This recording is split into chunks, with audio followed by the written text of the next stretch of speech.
Então disse o Senhor Deus: eis que o homem se tornou como um de nós, conhecedor do bem e do mal.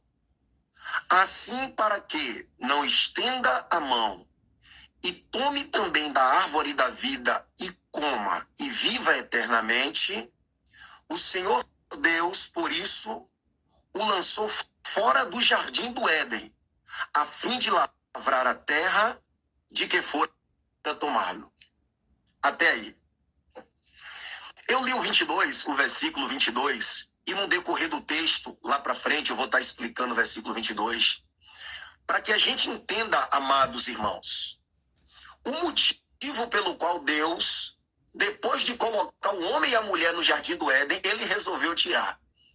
Para que você comece a ter, quem sabe, uma visão diferenciada de quem é Deus.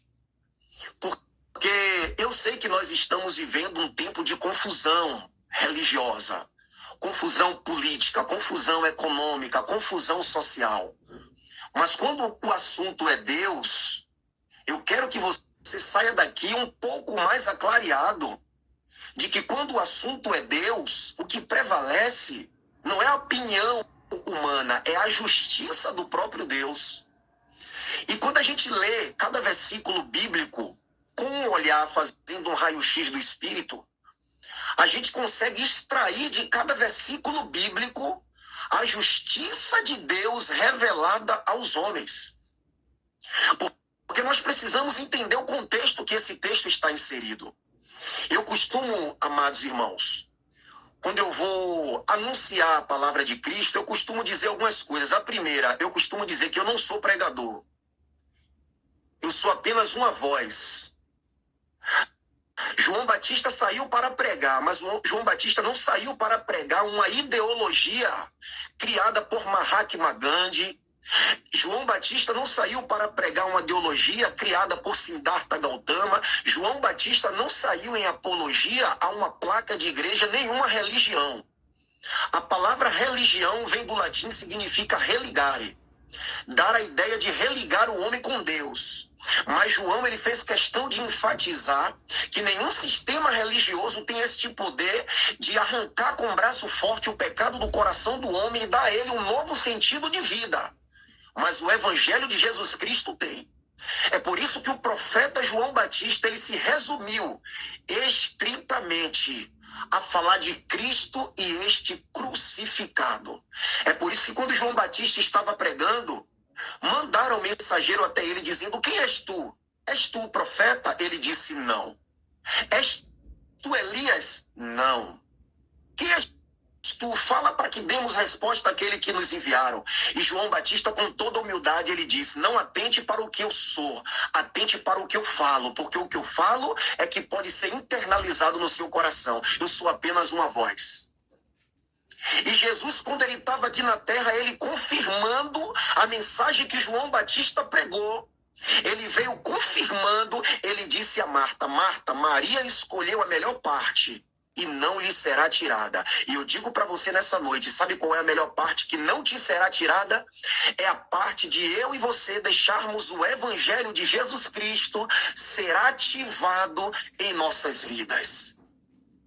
Seu árbitro em nossos corações.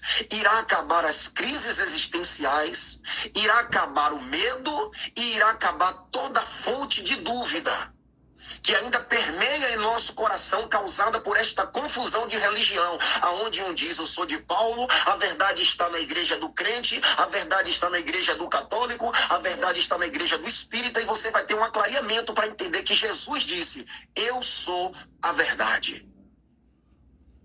E tudo que ultrapassa esse crivo se torna um sofisma, uma verdade disfarçada. Vamos ao texto. Eu entendo, amados irmãos, que quando Deus criou o homem, e ali já inclui a mulher, eu entendo que Deus havia reservado uma bênção para o homem.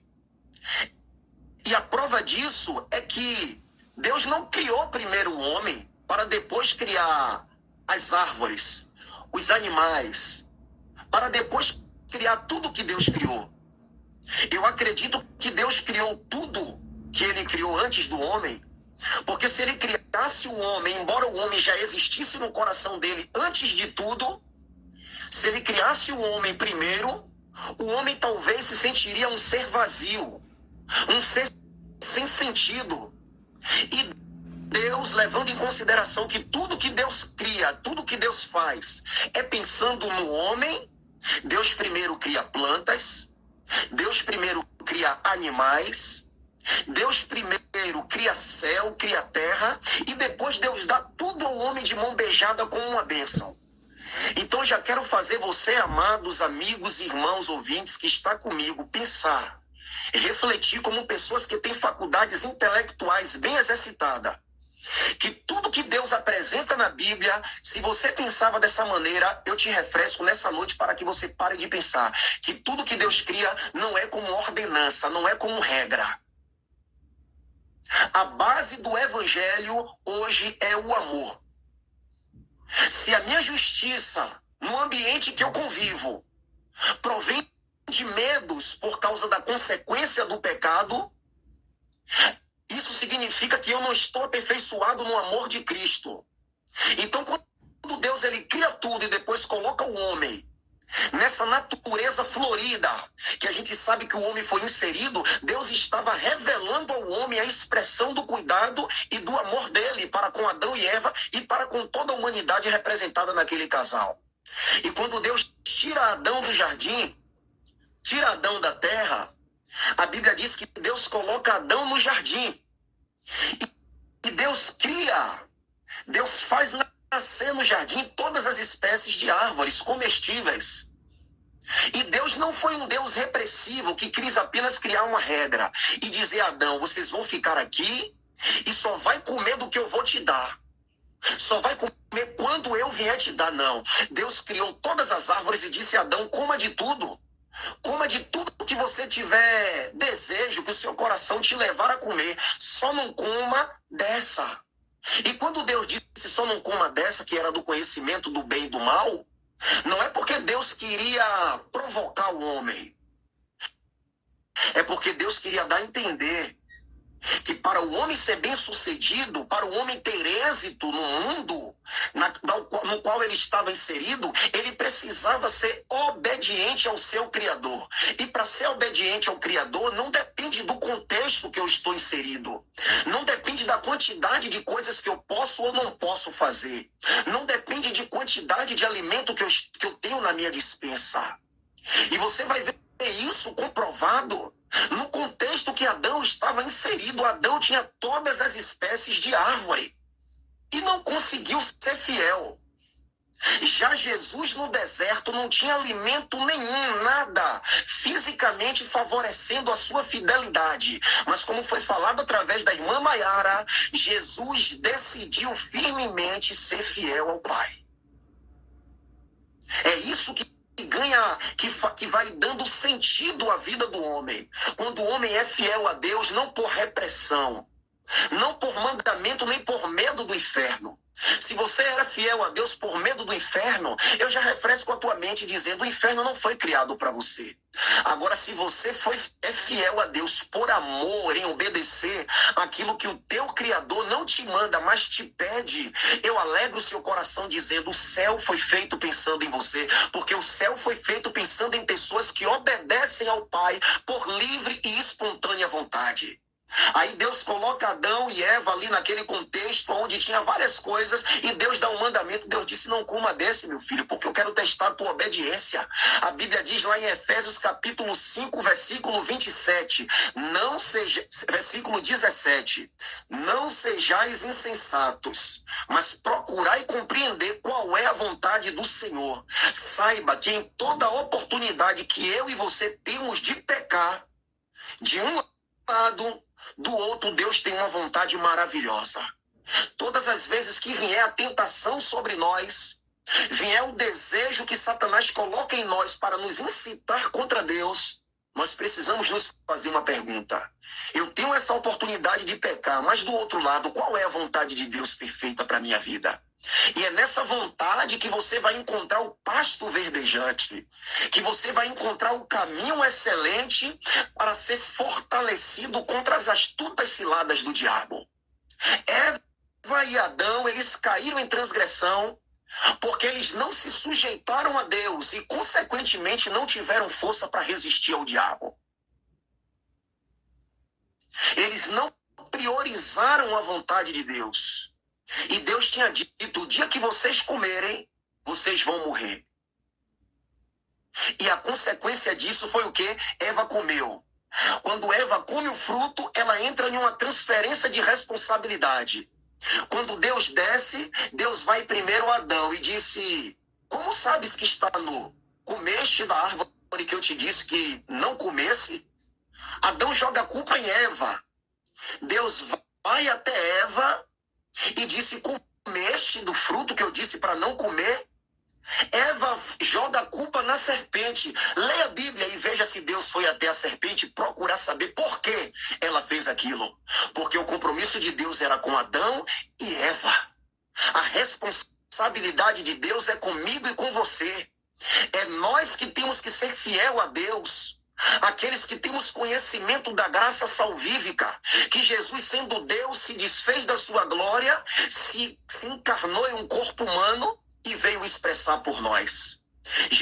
Deus não foi tirar pergunta à serpente, porque ele sabia que o dever da serpente era tentar, mas o dever do homem era ser fiel e ele não foi fiel. A Bíblia diz no livro de Gênesis, capítulo 2, versículo 23, que depois que o homem peca, a solução que Deus tem é tirar o homem do jardim. Mas por que, irmãos que me ouvem? Deus, ele, em seu plano eterno, querendo restabelecer o homem no plano original, de que era que o homem vivesse eternamente, Deus tira o homem do jardim. Aí, eu li o versículo 22, para que a gente começasse a entender que tem coisas que Deus não permite na nossa vida, a gente enxerga como um castigo, mas é bênção. Porque quem conhece o além, quem tem um tempo determinado por Deus, quem tem um tempo determinado para todas as coisas é Ele. Olha o que o versículo 22 disse. Então disse o Senhor Deus, eis que o homem se tornou como um de nós, conhecedor do bem e do mal. Assim, para que não estenda a mão e coma da árvore do conhecimento do bem e do mal e viva eternamente, Deus tirou Adão do jardim. Precisamos entender que quando Adão e Eva, eles comem do fruto da árvore do conhecimento e do mal, do bem e do mal, Adão e Eva se tornaram seres de natureza pecaminosa. Se tornaram seres de natureza diabólica, de natureza caída. Se Deus deixasse Adão e Eva no jardim, e eles com essa natureza diabólica, pecaminosa e caída, eles quisessem dar um jeitinho que o homem tem brasileiro de cobrir o seu pecado, como eles tentaram dar com as folhas. Se ele comesse da árvore do conhecimento do bem e do mal, eles iam viver eternamente no corpo do pecado, desobedecendo a Deus, se opondo a Deus, matando tudo que acontece hoje.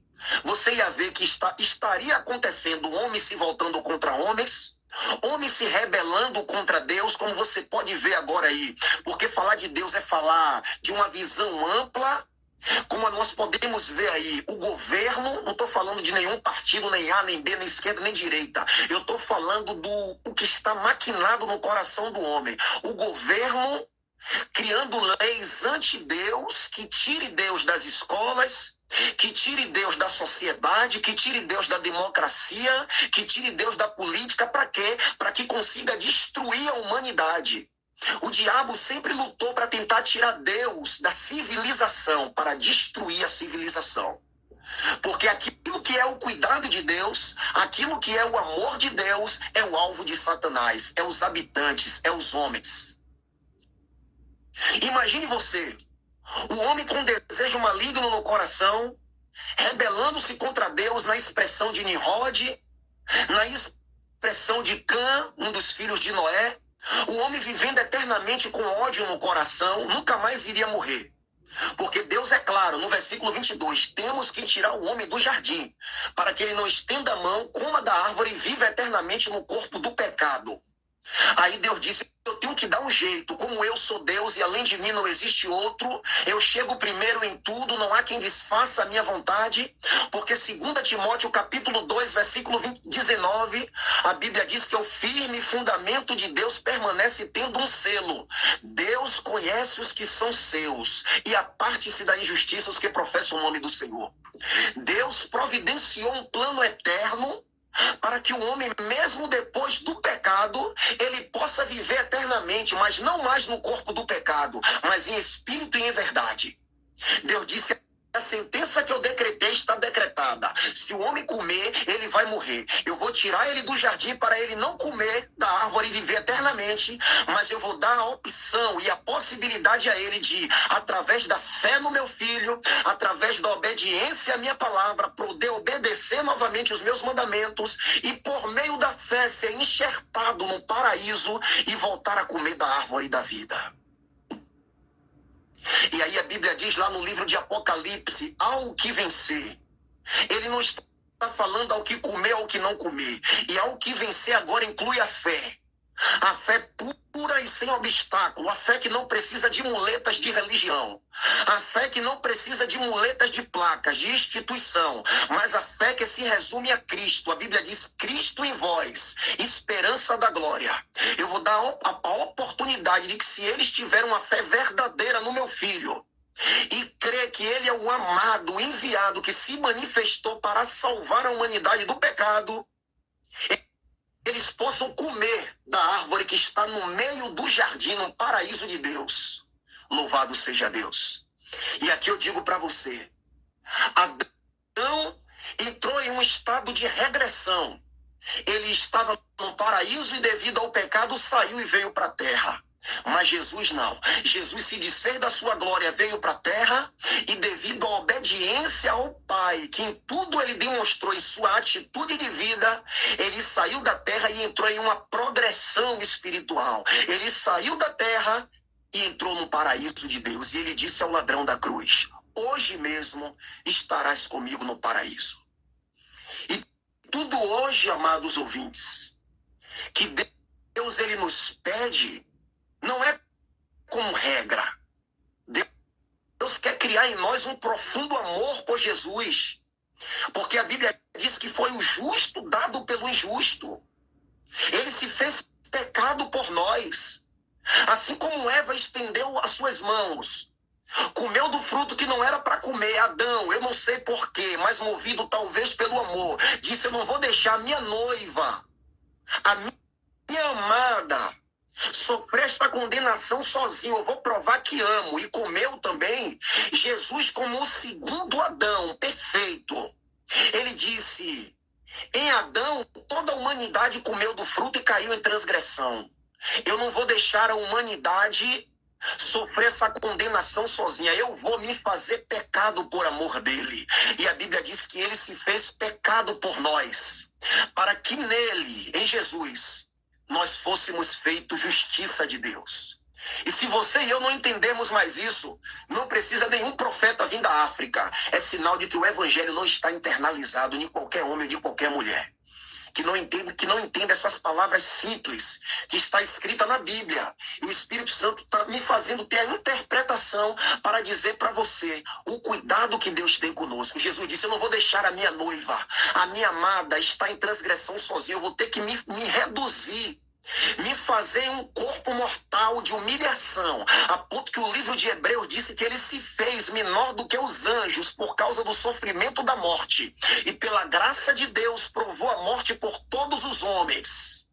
E a Bíblia diz, louvado seja Deus, que ele desceu ao inferno. A Bíblia diz que ele despojou os principados e potestade e venceu por nós. E ele nos deixou pisaduras para que, se nós olharmos para a sua vida poderosa, para a sua vida maravilhosa, de obediência a Deus, venhamos ter a mesma vitória.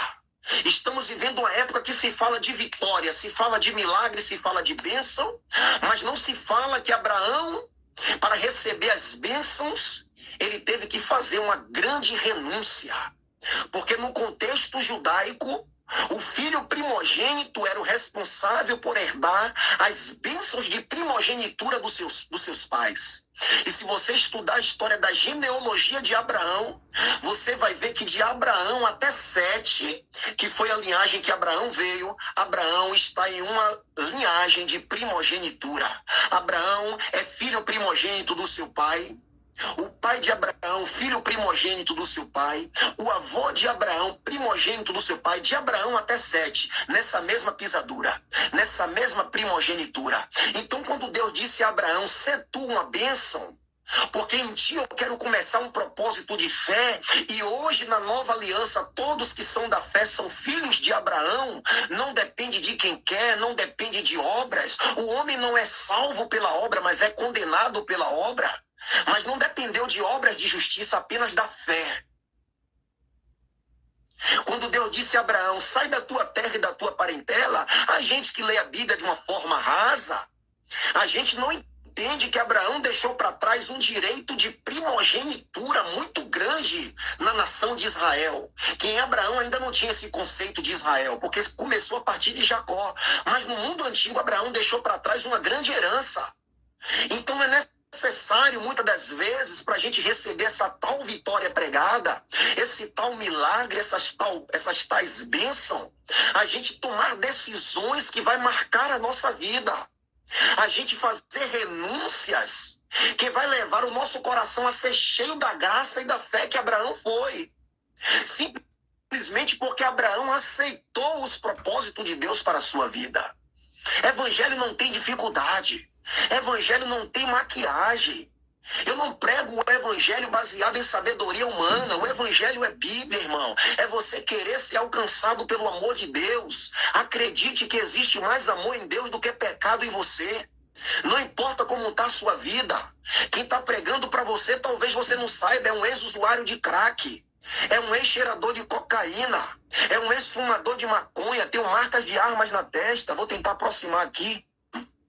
Que um dia tinha uma arma apontada para mim, mas Deus poupou a minha vida para que eu pudesse ter o privilégio de conhecer o Evangelho de Cristo e a minha vida tomar um outro sentido. Eu tenho uma marca de coma alcoólica no queixo que o cabelo não deixa ver. Que eu entrei em coma alcoólica, o médico disse que se eu demorasse um pouquinho mais eu morria. O diabo investiu contra a minha vida. Por quê? Porque ele está julgado, ele está condenado. E quando Deus fez o lago de fogo e o inferno, Deus fez pensando no diabo e os seus anjos. Mas Salmos capítulo 9, versículo 17, a Bíblia diz que os ímpios serão lançados no inferno, junto com o diabo e seus anjos. Quem são os ímpios? São aqueles que praticam a impiedade. E o que é impiedade? Impiedade é o contrário de piedade.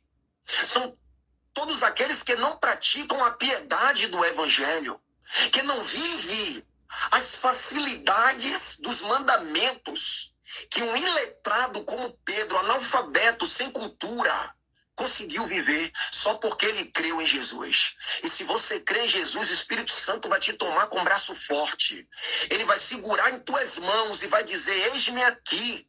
Porque Efésios capítulo 1, versículo 13 diz, quando nele crestes, fostes selados com o Espírito Santo da promessa.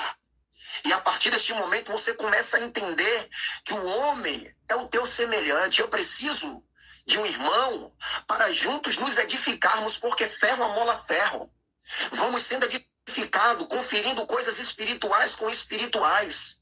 Mas quem eu preciso de fato para me guiar em toda a verdade é aquele que já está internalizado na minha vida. É o Espírito Santo de Deus. Busque o Espírito Santo. Não perca a tua salvação. A Bíblia diz, conservas o que tem. E eu tenho certeza que se você recebeu o convite para estar nessa live, é porque grande ou pequena, eu não sei, mas tem em você uma intensidade de fé, que essa fé pode crescer e se tornar, louvado seja Deus, semelhante a um grão de mostarda que quando cresce, as aves do céu fazem ninho nos seus galhos. Não deixe morrer a fé. Jesus disse, conservas o que tem. Você já tem. Não veja os mandamentos de Deus como regra. O evangelho não trabalha com regra. Eu costumo dizer, minhas irmãs, eu gosto muito de ensino. O evangelho não trabalha com pode ou não pode. Se você me perguntar, irmão Paulo, eu posso fumar?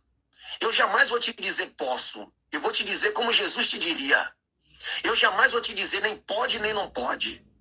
Jesus quer levar eu e você a trabalhar a nossa consciência. Jesus te diria no meu lugar, deve, te edifica. Jesus não quer que eu e você obedeça pelo mandamento do pode ou não pode.